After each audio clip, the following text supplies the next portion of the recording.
Ile tanyo bener, pamai tanyo bener, gure tanyo bener, nggak selamat dunia akhirat.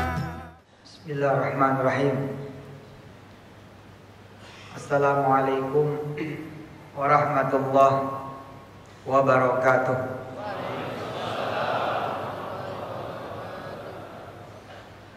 Alhamdulillah, saya senang sekali Pak Wagub dan seluruh alim ulama Aceh, para orang tua, sahabat-sahabat saya, segenap pemerintahan Provinsi Aceh, jamaah sidang Maulid yang berbahagia, dan juga kawan-kawan DKM Masjid. Kepada Allah, mudah-mudahan malam hari ini kita memohon berkah seberkah-berkahnya, amin. Kita baca dulu suratul Fatihah, mudah-mudahan Allah memberikan segala keberkahan yang buat kita. Ala hadhihi niyyah wa likulli niyyatin salihah wa ila hadrati habibina wa syafi'ina wa qurrati a'yunina maulana Muhammadin sallallahu alaihi wasallam. Al-Fatihah.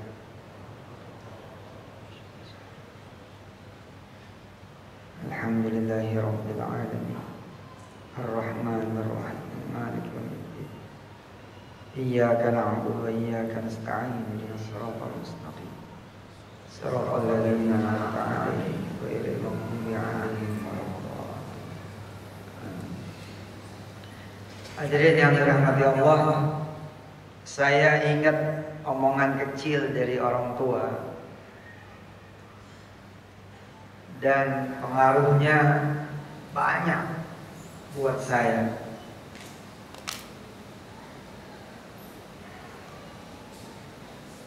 Ketika saya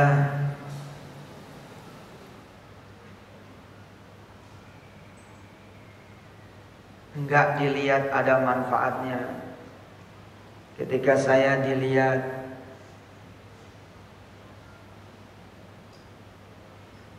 enggak ada keuntungannya, ada satu kalimat kecil gitu ya, dengan izin Allah Pak Rektor,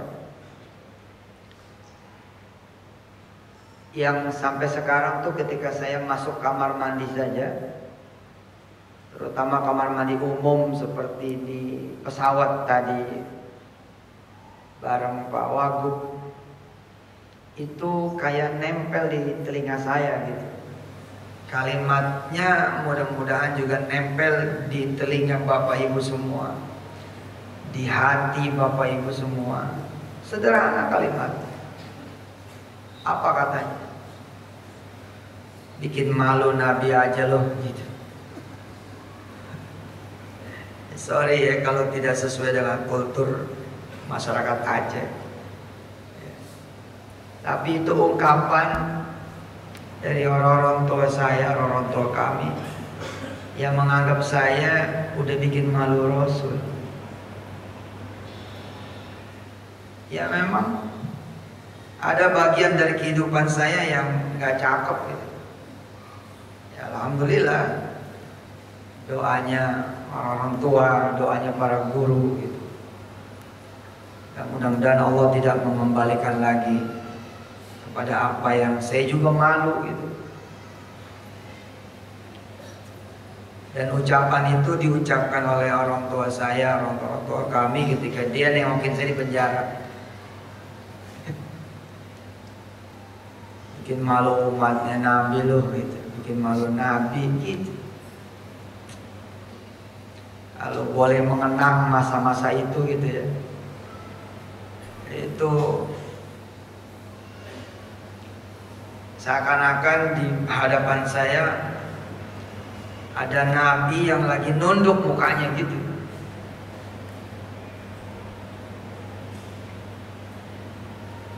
Di hadapan saya ada Nabi yang kepengen membanggakan umatnya. Kan Nabi membanggakan umatnya nih. sebagai umat yang terbaik, umat yang terhebat, umat yang terbersih, umat yang terpintar, umat yang terdisiplin. Lalu saya faka'annani gitu ya, seakan-akan saya ketika diperdengarkan kata-kata itu bahwa saya bikin Nabi malu gitu. Jadi Nabi malu punya umat kayak lu gitu loh. Itu kira-kira gitu tuh kalimatnya. Bahasa Betawi gitu ya. Itu aduh jatuh harga diri saya tuh. Saya habis operasi mata ya. Mudah-mudahan Allah kasih sehat. Amin.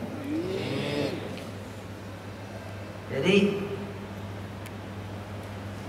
ya emang hidup perlu ditampar kali ya.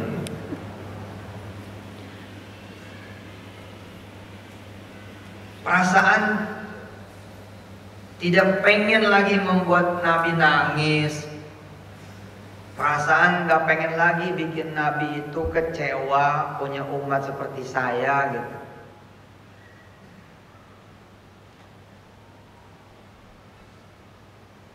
Perasaan untuk bisa ketemu nanti dengan Nabi senyum gitu. Itu salah satu yang membuat saya hafal Quran. Kan kalau ditanya orang motivasinya beda-beda ya. Saya wallah, wala riya wala sum'ah. Ya kalau ditanya gitu ya, Suf, kamu hafal Quran, apa motivasinya? Saya nyiapin diri saya ketemu Nabi gitu loh.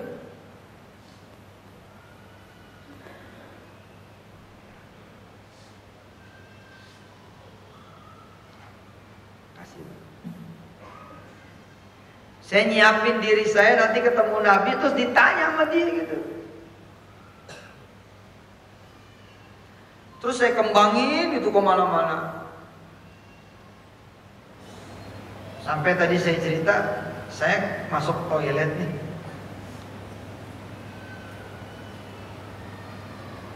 Yang umum misalnya.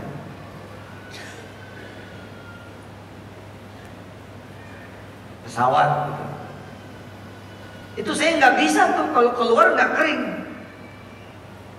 Kenapa? Saya takut yang di belakang saya bukan umatnya Nabi, umatnya orang lain.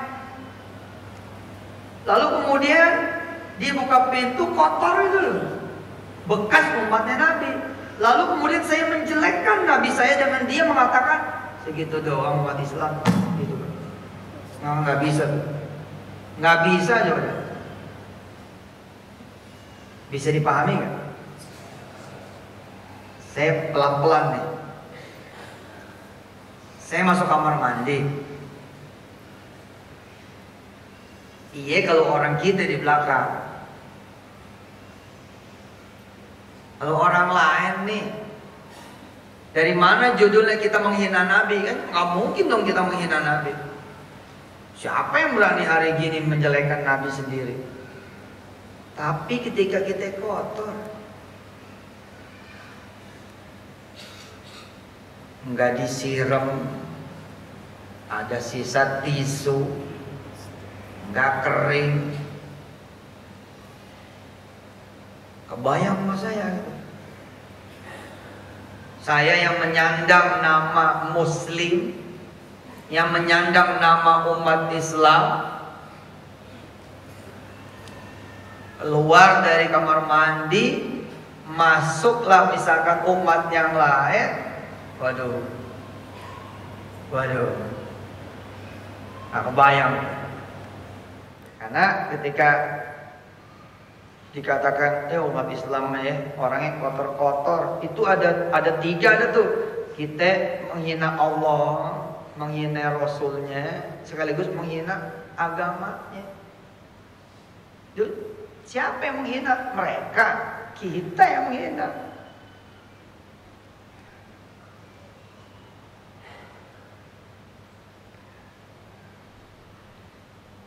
Bapak Ibu yang dirahmati Allah, inilah pembuka buat diri saya gitu, mengingatkan diri saya. Kapan sih kita pengen nyenengin Nabi gitu?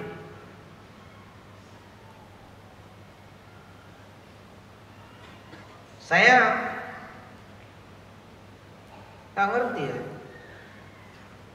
Nggak Tapi ketika kemudian saya dengan izin Allah membeli salah satu perusahaan di Eropa, saya berangkat bawa Pak Rektor, kawan-kawan ke Eropa.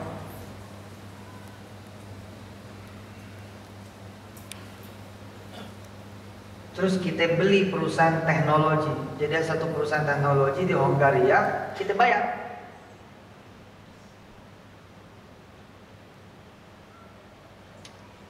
Saya nggak mampu ya melukiskan dengan kata-kata saya gitu. Kalau nulis saya bisa. Kalau ngomong nih mencurahkan apa yang saya rasa ini nggak mampu. Tapi betapa bahagianya saya gitu. Ketika kemudian pembesar Hongaria, petinggi-petinggi pemerintahan dan kerajaan Hongaria, kemudian mitra-mitra, yakni pemegang saham lama di perusahaan yang saya beli dengan izin Allah, dia bertanya tentang saya, lalu saya cerita bahwa saya bisa begini karena Muhammad. Itu bahagianya Allahumma sholli ala. Mereka nanya, siapa yang sudah berhasil bikin Anda seperti ini? Clearly answer saya bilang, my prophet Muhammad. Kemudian saya explain gitu kan, dang cerita tentang Nabi. Dan mereka mendengar, kenapa orang saya yang punya perusahaan sekarang. Lah, kebanggaan ini bukan buat saya, tapi kebanggaan ini saya persembahkan buat Nabi saya, buat Tuhan saya, di mana Islam dikecilin di Eropa. Hari ini kemudian saya berangkat membeli perusahaan di Eropa for him, buat dia. Oh itu dahsyat loh. Apa coba ya? Ini saya pernah dikritik sama orang, Ustaz, buat Allah. Iya sih, buat Allah. Siapa juga ya bukan buat Allah. Tapi paham ya, maksudnya itu buat Nabi tuh. Coba ya, Anda pagi-pagi ini bangun sholat duha gitu, terus ngebayangin pengen Rasul senyum gitu. Coba sih, pernah gak sih gitu? Saya yakin insya Allah lah. Insya Allah muka-muka orang Aceh ini muka-muka orang saleh-salehan. Begitu sholat nih duha gitu ya, kita mampu memandang Rasulullah gitu. Bukan di saat kita sedang bermimpi, saat sadar.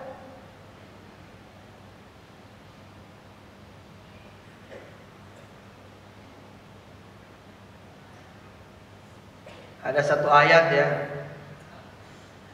membekas banget.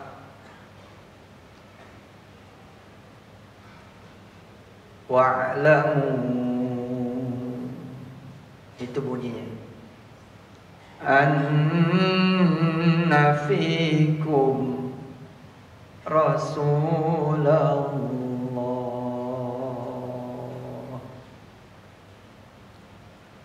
Dengerin, ikutin. Wa'lamu, ayo. Anna fikum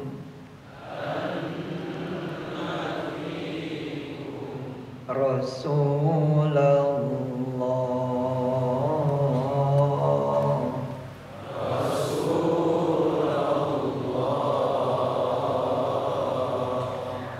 Wa'lamu,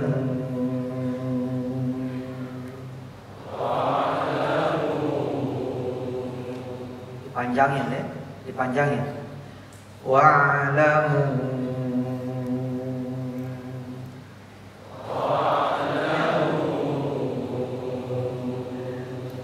anna fikum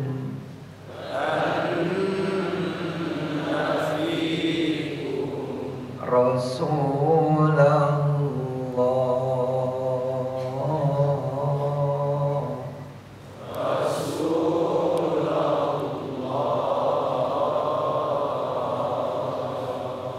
ketahuilah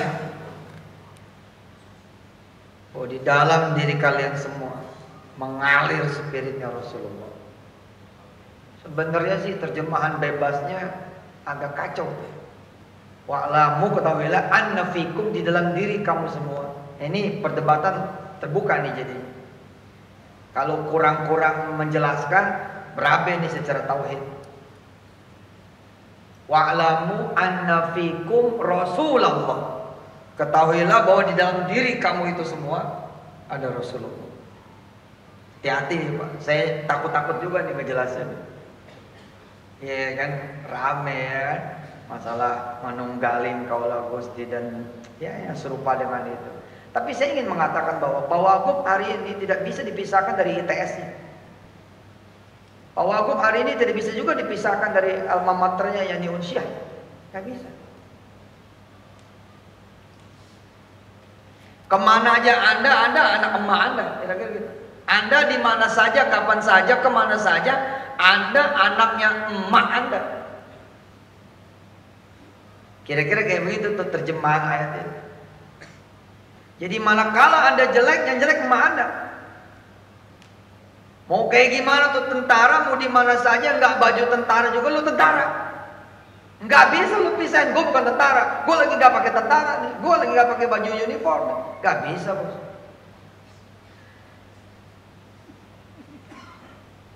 Anda alumni SMA Negeri 1 Aceh misalnya, ya sampai kapan juga Anda disebutnya alumni SMA Negeri 1 Aceh. Anda anak Gontor kah, Anda anak Dayah Pagar Air kah, kemana saja disebut itu. Lah kita ini menyandang umatnya Rasulullah. Dari pagi ketemu pagi kita menyandang umat Rasulullah. Kita bagus Rasulullah bagus, kita jelek Rasulullah jelek. Pengen gak sih gitu, begitu kita dagang gitu ya, begitu mau nipu gitu, itu ada Rasulullah di samping gitu loh. Ada Rasul di samping kita gitu. Terus dia berkata sama kita, bisa kamu nipu sedangkan aku bersamamu. Masya Allah. Perasaan itu loh Pak yang membuat alhamdulillah dengan izin Allah Subhanahu wa taala. Allahumma shalli wa sallim barik alaihi wa ala. Tahadus bin ni'mah insyaallah, bukan ria. Saya ada di sini. Pengen bikin Rasul senang, Rasul senyum, Rasul bahagia, Rasul bangga, Rasul nggak kecewa. Sebab sakit saya mendengar omongan dari keluarga, dari orang tua. Ah lu mah bikin umat Nabi jadi jelek gitu. Allah. Nah kan kita mau ngebalikin keadaan gitu ya. Coba sih, apa enak itu kita disebutnya lu mah. Bikin malu Nabi aja lu. Nabi malu punya umat kayak lu begini, bang tipu. Waduh. Oh Allah. Emang pantas juga lagi digituin. Allah, kecil bener. Ya, terus balapan dah. Habis itu balapan jeder, pengen jadi yang terbaik gitu.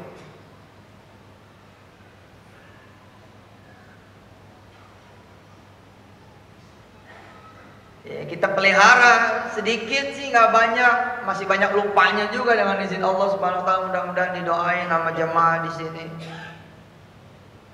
Kita bareng-bareng gitu ya. Punya satu rasa, kita hidup bersama Allah, kita hidup bersama Rasulullah. Dan saya susah mengatakan memang Rasulullah tidak hidup, itu susah. Begini ya Pak. Ini kita mau tidur nih, kita jadi ustadz nih ya. Kan kita nggak boleh ngomong aduh capek amat gitu ya. Sama aja kayak Pak Wagub, nggak boleh juga ngomong aduh gue jadi Wagub capek gitu. Nggak boleh kan ya. Tapi kan kita capek ya capek kan. Namanya capek ya kan capek gitu. Pada saat capek kan kita masuk kamar pengennya tidur aja, betul kan? Nah, kalau perlu kita gak usah copot sepatu nih kalau lagi datang capek. Tapi Pak, pernah nggak Bapak Ibu semua yang dirahmati Allah? Hah? Mendapati Rasulullah gitu, kerasa anginnya seng gitu, duduk di samping tempat tidur gitu, kemudian nanya gitu, bisa jadi umatnya Rasul, tidur nggak wudhu? Coba tuh. Saya doain dah, saya sumpahin malah, mudah-mudahan saudara punya rasa seperti itu. Kalau belum Pak, minta sama Allah. Kalau belum, minta sama Allah. Jangan sampai nggak punya rasa gitu. Jadi umatnya Nabi nggak berasa punya Nabi. Ini kan masalah gitu. Kita punya pemimpin, nggak ngerti kita punya pemimpin, nggak berasa kita punya pemimpin. Bisa tidur belum baca tabarok gitu. Itu pegel-pegel, capek-capek, ngantuk-ngantuk gitu jalan gitu. Itu jalan. Ya Allah.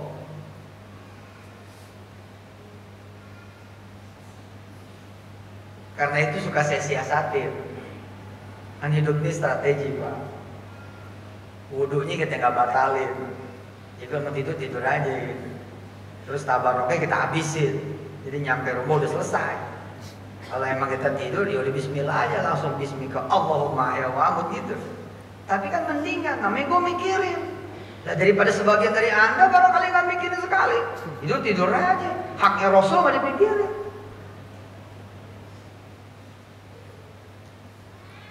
Dan subhanallahnya ya, ketika kita mikirin, oke. Apa sih yang bikin Rasul bangga gitu? Apa sih yang bikin Rasulullah senang? Apa sih yang bikin Rasulullah mudah bahagia punya saya sebagai umatnya? Gitu Pak, nanya gitu ya. Yang kemudian terjadi apa? Surah Muhammad.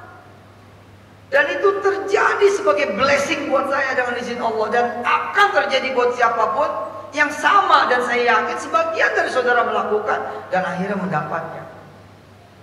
Apa itu?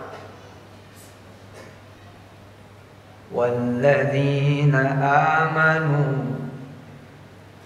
wa 'amilus solihati wa amanu bima nuzzila ala Muhammad wa huwal haqqu mir rabbihim kaffara anhum sayyi'atihim wa aslaha balahum. Bila kemudian kita ada di tracknya Nabi Allah Muhammad SAW, apa yang terjadi?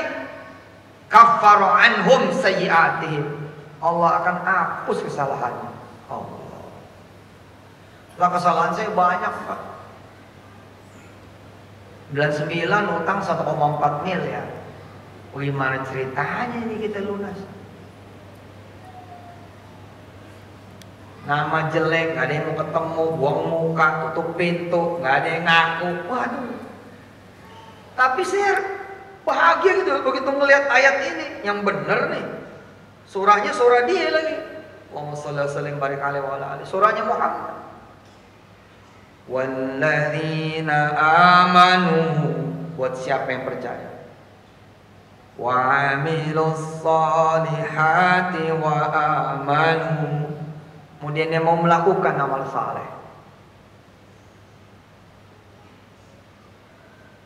Wa amanu bima nuzzila ala Muhammad. Kemudian dia mau percaya sama apa yang dibawa oleh Nabi Muhammad SAW. Kaffara anhum sayyi'atihim wa aslaha balahum. Bukan cuma ditutup kesalahan-kesalahannya, tapi juga dia diperbaiki keadaan. Ya udah deh, pagi ingat adek duha gitu. Kenapa? Kan Nabi kecewa. Ya, aku punya umat seperti kamu nggak ingat sama aku. Padahal aku selalu ingat loh sama kamu. Aku yang nanti bela kamu.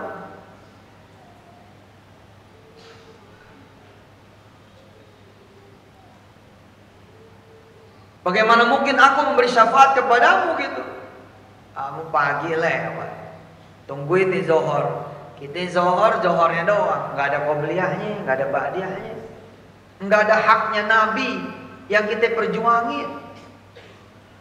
Belum kalau kita bicara memperjuangkan umatnya Nabi, waduh, ayo gitu sebisa-bisanya gitu, jalan gitu. Coba dijajal, ada qobliyah, ada ba'diyah. Dijajal ada amalan sunnah ini, amalan sunnah itu. Saya mendapati gitu diri saya, iya bener nih. Terjadi ini, kafara anhum sayyi'atihim terjadi. Diperbaiki kesalahan demi kesalahan. Wa aslaha balahum juga terjadi. Saya bilang. Akhirnya saya ngelihat dah tuh umat-umatnya Nabi yang lain. Mulailah jalan nih. Ketemu yang miring-miring, datang ke dia. Begini, begitu. Akhirnya kemudian dikasihlah ranah dakwah. Ya hingga hari ini saya dengan izin Allah ada di Aceh. Sederhana. Saya ini ya kalau mau meludah gitu ya. Kan kita meludah suka sembarang tuh ya. Begitu mau meludah tuh, kita ingat kita umatnya Nabi. Kalau dilihat sama orang bagaimana ya? Keren loh Pak. Bapak punya motor kotor. Nyuci motor kan biasa Pak. Biasa aja lah nyuci motor, namanya motor kotor gitu kan. Tapi bila saudara mampu nyuci motor buat Rasul, number one. Gimana Ustaz nyuci motor buat Rasul?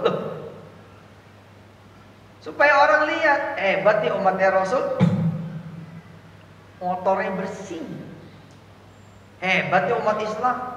Cakep. Omongannya, matanya, pikirannya, hatinya, telinganya. Kita dipuji. Ketika kita dipuji Allah, Rasulnya, agamanya.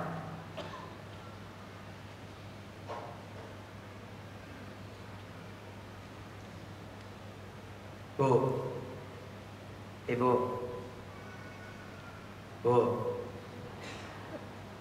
Ini kelewat serius saya ngomongnya. Ibu masak gitu. Ini namanya masak, biasanya kan masak sih. Ibu-ibu yang masak loh. Tapi coba jajan Bu, ibu masak buat Rasul. Nih ya Rasulullah, aku jadi istri yang salehah buat engkau ya Rasulullah.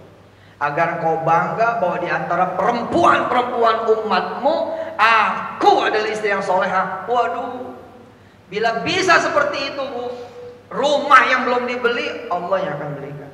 Kenapa? Karena engkau mencintai Rasul. Anak nih, kita jadi anak, kita cium tangan sama orang tua, biasa aja kan? Cium tangan sih.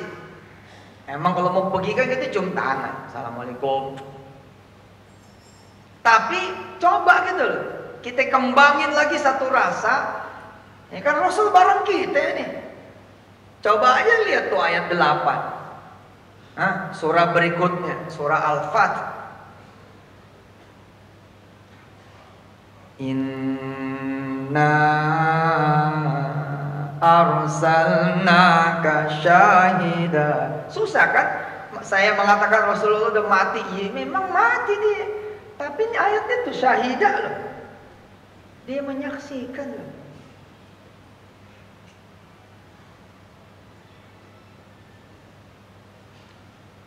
Bisa nggak kita sebagai seorang anak gitu, kita cium tangan nih, kita kayak ada orangnya gitu loh.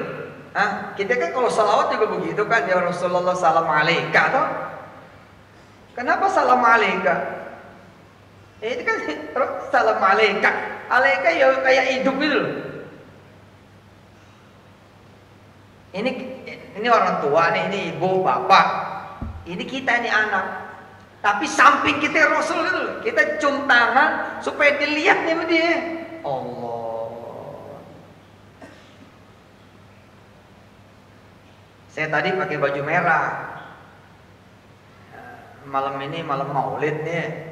Pikiran gak usah ganti, biarin Tapi pas lagi leye-leye di kamar, ada Rasul dah. Pakai yang baru dah. Yang baru kita. Kedengaran sih crazy ya. Tapi coba. Kita mau sedekah nih. Kan biasa sedekah toh. Biasalah sedekah ya kan. Tapi coba jajal sedekah yang berasa dilihat sama Rasul. Sehingga kita malu gitu buat sedekah kecil. Coba dilihat sama Rasul. Kecil sedekahnya. Keren. Coba deh. Coba yang punya handphone mana? Angkat yang punya handphone. Semua yang punya handphone angkat. nggak usah khawatir, hari ini kita nggak bicara sedekah. Selamat insya Allah. Ya, kita nggak bicara sedekah. Mana angkat handphone? Angkat handphone. Rasul bersama Anda, Pak. Suatu saat Anda pengen ngejelekin orang, Anda pengen ngegibah, Anda pengen memfitnah apalagi. Bayangin Rasulullah ikut ngeliat. Saya sumpahin tuh punya rasa itu. Saya doain bener bisa punya rasa itu. Begitu mau ngesen tuh, Rasul ikut baca itu. Kira-kira sanggup nggak lo ngesen? Hah? Lagi pengen ngehajar orang nih. Wabi lu, anjing lu, wah gitu, udah Pak. Tapi di samping kita ya Rasul ikut baca gitu yang kita tulis gitu. Kira-kira kita hapus nggak tuh? Allah. Yang muda-muda nih begitu mau buka yang macam-macam. Hah? Lu tega buka barang Rasul? Rasul ikut ngeliat gitu. Yang situ buka tega tuh. Nah ini namanya menghidupkan. Menghidupkan apa? Layali Muhammadin.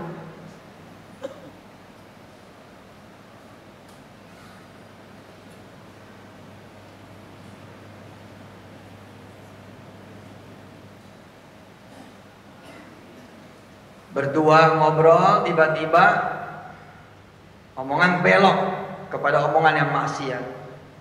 Terus kita merasa ada Rasulullah bersama kita. Wa'lamu anna fikum Rasulullah. Ada Rasul nih bersama kita. Hebatnya ketika kita bisa begitu, terus handphone kita ini, sebutlah misalkan apa, handphone S2 lah, Galaxy itu yang lama gitu. Begitu kita gagalin, nggak mau ikut nyebar gosip, nggak mau ikut nyebar fitnah, begitu kita nggak mau mukul orang, kita nggak mau ngomongin orang, Pak, wa aslaha balahu, handphone itu jadi iPhone X. Buktiin aja. Apalagi sampai pengen ngebanggain Rasul. Ya Rasulullah, saksikan, aku nih umatmu, aku mendownload Arba'in Nawawi. Aku mendownload Al-Arba'in An-Nawawiyah. Bismillah ya Rasulullah, untukmu, bagi Allah Subhanahu wa ta'ala, aku akan hafalkan satu demi satu hadis. Ya Pak, cepat 2 minggu ditukar mau. Wa aslaha balahu.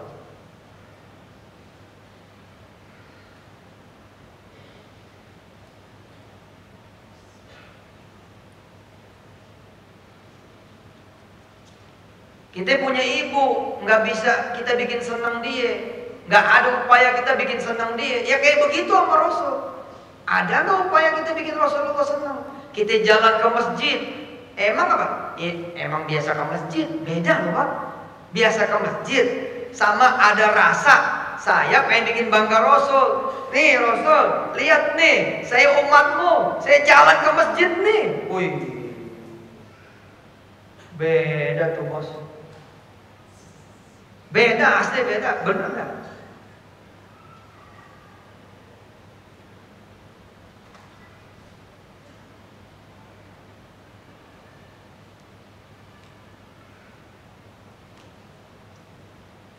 Tadi Pak Wagub bilang, utamakan berjamaah, jalan ke masjid. Coba pelihara nih yang satu ini, pelihara yang satu ini.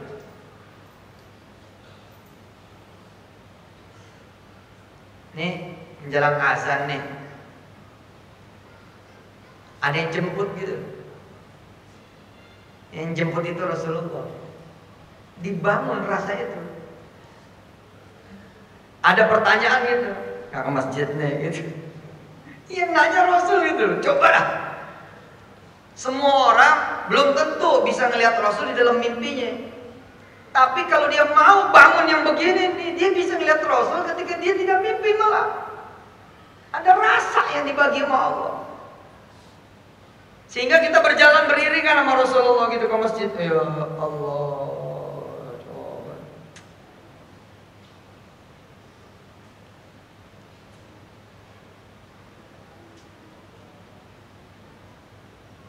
ketika menjadi suami yang baik, ketika menjadi ayah yang baik, ya, kita juga berbuat ini untuk orang yang kita cintai.